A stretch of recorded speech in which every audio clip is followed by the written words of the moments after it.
اور جب کوفہ والے فسادیوں کو بدنہادوں کو پتہ چلا کہ امام عالی مقام علی جدہ و علیہ السلام نے یزید کی بیعت نہیں کی اور حضرت امیر معاویہ رضی اللہ تعالیٰ عنہ کا وصال ہو گیا، یزید بادشاہ بن بیٹھا، امام نے بیعت نہیں کی، تو امام عالی مقام کو انہوں نے سارے کوفی ایک گھر میں جمع ہوئے، جمع ہونے کے بعد سلیمان کے گھر میں جمع ہو کر کے انہوں نے امام کو خط لکھا، خط لکھنے کے بعد خط آیا، ایک خط کے بعد دوسرا، دوسرے کے بعد تیسرا، تیسرے کے بعد چوتھا، تقریباً 150 خطوط انہوں نے لکھ دیے۔ امام علی مقام نے 150 خطوط کو پڑھا، پڑھنے کے بعد امام نے کوفہ جانے کا ارادہ کیا۔ حضرت سیدنا عبداللہ ابن عباس رضی اللہ تعالیٰ عنہ جو رشتے میں امام حسین رضی اللہ تعالیٰ عنہ کے جو ہے وہ چچا بھی لگتے تھے، چچا لگتے تھے رشتے میں، اس لیے کہ مولا علی کے چچا زاد بھائی تھے، اور ایک رشتہ یہ تھا کہ وہ نانا بھی لگتے تھے، چونکہ وہ رسول اللہ کے بھی چچا زاد بھائی تھے، بڑے کئی رشتے تھے، بڑا پیار تھا۔ ابن عباس نے پیشانی چومی۔ اس وقت ابن عباس کہتے ہیں روئے زمین پر آپ سے افضل کوئی نہیں، آسمانوں میں آپ کے ڈنکے بجتے ہیں، آپ مصباح الہدی ہیں، ہدایت کے چراغ ہیں، آپ چلے جائیں گے تو کائنات سونی ہو جائے گی۔ کوفی وعدہ خلاف ہے، بدنہاد ہے، فسادی، آپ نہ جائیں۔ امام نے فرمایا خط دیکھو۔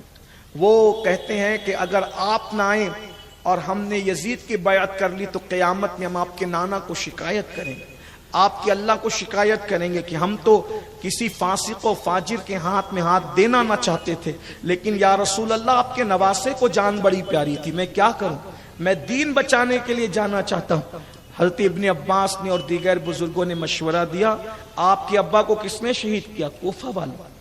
آپ کے بھائی کے چہرے پہ تماچے کس نے مارے؟ کوفہ والوں۔ کس نے جو ہے وہ ساتھ چھوڑا؟ کوفہ والوں۔ ساری چیزیں بتائی۔ آپ ایک کام کریں، آپ نہ جائیں، آپ اپنے کسی معتمد کو، اپنے خاص آدمی کو بھیج دیں۔ امام علی مقام کے کئی چچا زاد بھائی تھے، کئی چچا زاد، اس میں سے حضرت مسلم ابن عقیل یہ بھی چچا زاد بھائی تھے، بڑے خوبصورت آدمی تھے، اور یہ مولا علی کی جو دوسری بیوی تھی، حضرت مولا علی کی دوسری بیوی تھی، ان کی بیٹی کے شوہر تھے، یعنی اس رشتے سے وہ امام حسین کے بہنوئی بھی لگتے تھے، چچا زاد بھائی بھی تھے، بہنوئی بھی لگتے تھے، اور بڑے ہوشیار آدمی تھے، دانا آدمی تھے، اور امام علی مقام کو اپنے مرشد کی طرح چاہتے تھے۔ بہنوئی ہونے کے بعد، چچا کا بیٹا ہونے کے بعد امام کو اپنے مرشد کی طرح چاہتے تھے، تو امام نے فرمایا مسلم ابن عقیل آپ تشریف لے جائیں میری نائب بن کر، اور آپ ان سے بیعت لیں۔ امام مسلم بن عقیل رضی اللہ تعالیٰ عنہ، یہ حضرت عقیل کے شہزادے، عقیل سگے چچا ہیں امام حسین رضی اللہ تعالیٰ کہ مولا علی کے سگے بھائی، حضرت عقیل، حضرت جعفر سگے بھائی ہیں، مولا علی کے حضرت عقیل سگے بھائی ہیں، طالب سگے بھائی ہیں، یہ سب سگے بھائی ہیں، اور عقیل کے بیٹے تھے حضرت مسلم بن عقیل کوفہ کی طرف روانہ ہوئے۔ کوفہ پہنچے، ایک ہی دن میں تقریباً 18,000 یا 12,000 کوفیوں نے آپ کے ہاتھ پہ بیعت کی۔ ایک روایت کے مطابق 17,000، اور ایک روایت جو بیان کی گئی 40,000، مختلف راوی ہیں، 18,000، 17,000، 40,000، یہ روایت اتنی بڑی، بعض لوگوں نے 4,000 بھی لکھا، جو بھی روایت ہے، لیکن ایک ہی دن میں اتنے لوگوں کا بیعت کرنا یہ بڑی بات تھی۔ اسی کوفہ کے اندر یزید کے حامی بھی رہتے تھے، انہوں نے یزید کو خط لکھا کہ حضرت نعمان بن بشیر، مسلم بن عقیل جو امام حسین کے نائب بن کر آئے، ان کے ہاتھ پہ لوگ بیعت کرتے، اگر اپنا تخت چاہتا ہے، یہ آدمی نرمی کرتے ہیں۔ نعمان بن بشیر جو کوفہ کے صوبادار تھے، گورنر تھے، کوفہ تھے، یہ جو ہے بڑی نرمی کرتے ہیں، اگر تو اپنا تخت بچانا چاہتا ہے تو جلدی سے کسی سخت انسان کو بھیج۔ یہ تیز رفتار سواری سے خط کوفہ سے دمشق پہنچا، اور یزید اس وقت شراب پیتے بیٹھا ہوا تھا، اس کا مشیر خاص اور یار خاص، اس کا قریبی دوست جس کا نام سرجون تھا، تو اس شخص نے یزید نے پوچھا کہ تو میرا خاص آدمی ہے، مورخین نے اس کے بارے میں دو باتیں کہی، ایک یہ کہ وہ یہودی النسل تھا اور ایک کہ وہ عیسائی تھا، دونوں اس کے بارے میں روایتیں ملتی ہیں، لیکن تھا یزید کا لنگوٹیا آدمی۔ تو یزید نے اس سے پوچھا کہ میں کیا کروں اس پر، تو اس نے سرجون نے اس کو مشورہ دیا کہ اس معاملے کو ختم کرنے کے لیے انتہائی سخت دل انسان چاہیے نپٹنے کے لیے، اور تیرے پاس ابن زیاد سے زیادہ سخت انسان کون ہے؟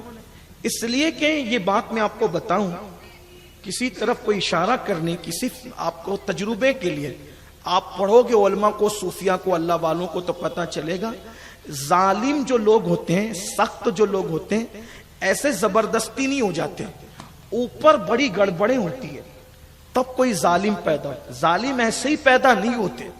یہ جو ابن زیاد تھا، اس کا باپ زیاد، اس کا نام عبید اللہ تھا، عبید اللہ ابن زیاد۔ ابن زیاد کا نام آپ تاریخ میں ڈھونڈیں گے تو کیا ملے گا؟ ابن زیاد ابن ابی، یعنی زیاد اپنے باپ کا بیٹا۔ اس کا مطلب یہ ہے کہ ایک صاحب نے زنا کیا اور اس زنا سے ایک بچہ پیدا ہوا، اس کا نام رکھا زیاد، بلکہ زیاد کا ایک معنی زیادہ کے بھی ہوتے ہیں، زیاد مطلب زیادہ، کثیر، تو اس کو نام بھی نہیں رکھا گیا۔ بعض لوگ تو یہ کہتے ہیں کہ لوگوں نے اس کو زیاد اس لیے کہا کہ اتنے زیادہ لوگوں سے وہ پیدا ہوا تھا کہ لوگوں نے اس کو زیاد کہا۔ یہ ہے زیاد کی تاریخ۔ یہ میں تاریخ کئی کتابوں کا نچوڑ آپ کے سامنے پیش کر رہا ہوں۔ بہرحال اگر زیاد اس کا نام بھی رکھا جائے تو اس کی ماں بہرحال کوئی شریف عورت نہیں تھی، تو یہ زیاد کا بیٹا ابن زیاد تھا، ٹھیک۔ اور مروان کے بارے میں تو آپ سن چکے کہ حضور علیہ السلام نے اس کے لیے کہا کہ یہ گرگٹ کا بیٹا گرگٹ ہے۔ حضور علیہ السلام کے پاس اس کو گھٹی دینے کے لیے لایا گیا تھا مروان کو، تو حضور نے گھٹی نہیں دی، فرمایا کہ یہ گرگٹ کا بیٹا گرگٹ ہے۔ آقا نے اس کو واپس کر دیا۔ یعنی آپ سمجھیں معاملات کو، یہ کوئی جو حادثاتی اتفاقی معاملات نہیں ہیں۔ امام علی مقام کی شہادت کوئی حادثاتی بات نہیں ہے۔ امام حسین کی شہادت سے 200 سال پہلے ایک پتھر ملا تھا جس پہ لکھا ہوا تھا کہ جو امام حسین کو شہید کریں گے کیا وہ ان کے نانا کی شفاعت کی امید کرتے ہیں؟ یہ دو امام حسین کی ولادت کے 200 سال، ایک ایسا گرجا جو رسول اللہ کی آمد کے صدیوں پہلے موجود تھا، اس پر غیبی قلم سے لکھا یہی عبارت تھی، بلکہ لوگ اس کو شعر کہتے ہیں، یہ عبارت تھی کہ کیا وہ لوگ جو امام حسین کو شہید کریں گے وہ ان کے نانا کی شفاعت کی امید کرتے ہیں؟ یہ لکھا ہوا تھا۔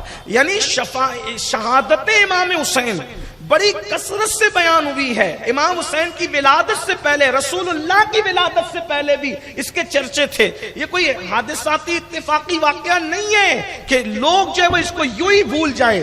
تو ابن زیاد کو کہا کہ یہ چونکہ، اور یزید اس سے بڑا ناراض تھا، وہ تھا بصرہ کا حاکم، اس کو بصرہ سے بھی ہٹانے کا چکر چل رہا ہے، لیکن جب یہ معاملہ آ گیا تو جلدی سے اس نے خط لکھا کہ تو اپنے بھائی عثمان ابن زیاد کو اپنی جگہ مقرر کر اور تو جلدی سے کوفہ جا۔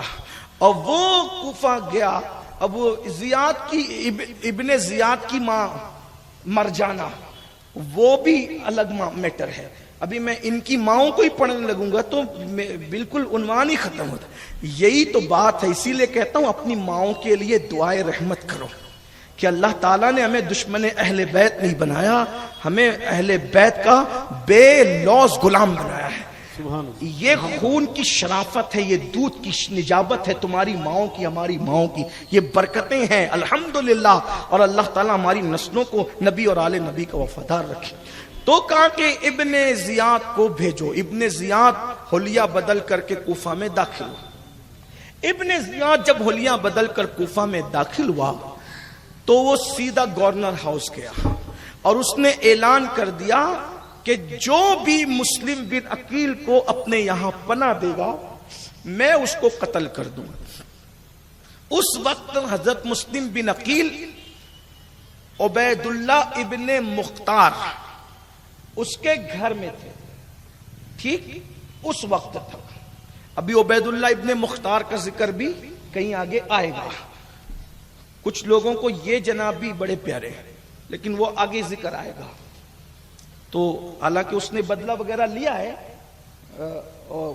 مختار ابن عبیداللہ ثقفی نے, مختار ابن عبیداللہ ثقفی نے بدلہ لیا ہے. اس کو مختار ابن اسد بھی لوگوں نے لکھا مختار, لیکن مشہور اور معروف مختار ابن عبیداللہ ثقفی. تو اس کے گھر رکے ہوئے تھے, تو امام مسلم نے اس کا گھر چینج کیا اور آپ چلے گئے حضرت ہانی کے گھر. اور یہ جو حضرت ہانی ابن عروہ ہے یہ صحابی رسول تھے اور یہ اہل بیت کے بڑے عاشق تھے. جب ہانی کے گھر آپ پہنچے تو حضرت ہانی کے گھر پہنچنے کے بعد مختار کے گھر سے جو معاملہ ہوا وہ بحث یہاں نہیں بیان ہو سکتی, ٹائم ختم ہوتا ہے. میں جلدی سے شہادت پڑھ دوں امام مسلم رضی اللہ تعالیٰ عنہ کی, تاکہ پھر ہم کل چونکہ 9 محرم ہوگی اور 10ویں شب ہوگی, شب عاشور ہوگی, تو ہم کربلا کے واقعات پھر برکت کے لیے پڑھ سکیں اور اپنی ایمان کو تازہ کر سکیں. اس کی برکت ہر سال یہ پڑھے جاتے ہیں, اس کی برکتیں نصیب ہو رہی ہے, انشاءاللہ ہوتی رہے گی. اللہ ہماری نسلوں کو اس کی برکتیں عطا فرمائیں. میں تو کہتا ہوں کہ بہت سارے ایسے بچے ہیں جو کربلا سنتے سنتے مجھ سے, اب وہ جو بچے تھے وہ جوان ہو گئے, جو جوان تھے ماشاءاللہ وہ بڑھاپے کو پہنچ گئے. الحمدللہ 2 نسلیں اب اس کی طرف سے گزر رہی ہے. بہتوں کو تو واقعات بھی یاد ہیں لیکن پھر بھی وہ اس لیے سنتے ہیں کہ ایمان تازہ ہو, برکتیں نصیب ہو. بلکہ کہیں کہیں تو مجھ سے چھوٹتا ہے تو احباب مجھے کہتے ہیں کہ ذرا وہ بھی بیان کر دیں. ماشاءاللہ الحمدللہ, اللہ میری نجات کا سبب بنا دے, اس کو آپ سب کی نجات کا سبب بنا دے. آل رسول تعریف کے محتاج تو ہیں نہیں, ہم نے کیا ان پہ احسان کرنا ہے یا ان کے ذکر پہ, ان کا احسان ہے کہ ہم جیسے گنہگاروں کو چنا ہے. اللہ سے دعا ہے آخری دم تک یہ نوکری اللہ پاک اہل البیت کی لیتا رہے, دنیا بھر میں لیتا رہے. تو میں جلدی سے بات پڑھ دوں کہ امام مسلم ہانی کے گھر دروازے پہ پہنچے. ہانی بیمار تھے, ان کے دروازے پہ امام مسلم پہنچے تو کنیز آئی کون ہو, کہا کہ میں مسلم بن عقیل ہوں. تو حضرت ہانی نے جلدی سے بلایا اور پھر آپ کو کہا کہ معاملہ کیا, آپ نے سارا معاملہ بتایا. اور پھر اس کے بعد حضرت ہانی نے ان کو اپنے گھر پناہ دی. اور پھر ہانی نے کہا ایک کام کرو, ابن زیاد سے میرے سیاسی تعلقات ہیں, رابطے ہمارے ہیں ابن زیاد سے, میں بیمار ہوں, اس کو اطلاع کرتا ہوں کہ میں بیمار ہوں, مجھے دیکھنے آئے گا. شکایت کا ایک لمبا چوڑا خط لکھ دیا, کیا بات ہے ابن زیاد, تم مجھے دیکھنے بھی نہیں آئے اور کیا معاملہ ہے. یہ ہے جو بھی شکایتیں کی. اس نے کہا مجھے پتہ ہی نہیں تھا کہ آپ بیمار ہیں, میں آپ کو دیکھنے آتا ہوں, رات کو آؤں گا. حضرت مسلم بن عقیل کو کہا وہ میرے پاس دیکھنے آئے گا, میں اپنا امامہ اتار کے زمین پہ رکھ دوں گا, اتنے ٹائم میں آنا اور آپ اس کا قصہ تمام کر دینا, پورا کوفہ اپنا ہو جائے گا. حضرت مسلم بن عقیل نے کہا بہت اچھا. ابن زیاد دیکھنے کے لیے آیا, اعادت کے لیے آیا. حضرت ہانی نے اپنا امامہ 1 نہیں 2 نہیں 3 بار اتار کر رکھا, پھر پہنا, اتار کر رکھا, پھر پہنا. لیکن حضرت مسلم بن عقیل نہ آنا تھا نہ تشریف لائے. پھر آپ نے شعر پڑھا, آپ نے اشعار پڑھنے شروع کیے کہ اے میرے محبوب مجھے پیاس لگی ہے, مجھے پانی تو پلا دے. تو کہاں ہے او میری سلمہ, تو کہاں ہے او میری لیلا, تو کہاں ہے کہ تو مجھے پانی تک نہیں پلاتی. یہ باتیں آپ نے اشعار میں کہا, یہ عرب کے لہجے میں اشارے تھے. تب بھی حضرت امام مسلم تشریف نہیں لائے. تو ایسی حالت میں اس کے جو باڈی گارڈ تھے ان کو کوئی شک ہوا, یا اس کو بڑا چتر چالاک تھا, وہ اس کو شک ہوا, وہ فوراً اٹھ کے کھڑا ہوا کہ اچھا چلتے بعد میں ملتے, نکل کر کے چلا گیا. اس کے بعد جب وہ چلا گیا تو حضرت مسلم بن عقیل تشریف لائے, کہا اے شہزادہ رسول, نواز رسول, کتنا اچھا موقع تھا, یہ موقع کب آئے گا, آپ نے کیوں اس کو نہیں مارا. تو حضرت مسلم بن عقیل نے فرمایا, تلوار لے کر کے جیسے ہی قدم آگے بڑھایا, نانا کی حدیث یاد آئی. اللہ کے رسول فرماتے ہیں کسی کو دھوکے سے قتل نہ کیا کرو. ہم خاندان نبوت کے لوگ اگر حدیث پر عمل نہ کریں گے تو کون عمل کرے گا. ہر مصیبت جھیلنے کے لیے تیار ہے, لیکن حضور کی حدیث کے خلاف کیسے کر سکتے ہیں. ایسے میں آپ نے کہا ٹھیک, اب کیا کر سکتے ہیں, جو تقدیر کا ہے. بالآخر امام مسلم رضی اللہ تعالیٰ ان کے گھر رہے. ایک جاسوس کے ذریعے سے حضرت مسلم بن اوسجا کے پاس جاسوس پہنچایا گیا. مسلم بن اوسجا بھولے بھالے آدمی تھے, مسجد میں نماز پڑھ رہے تھے. ان کا ایک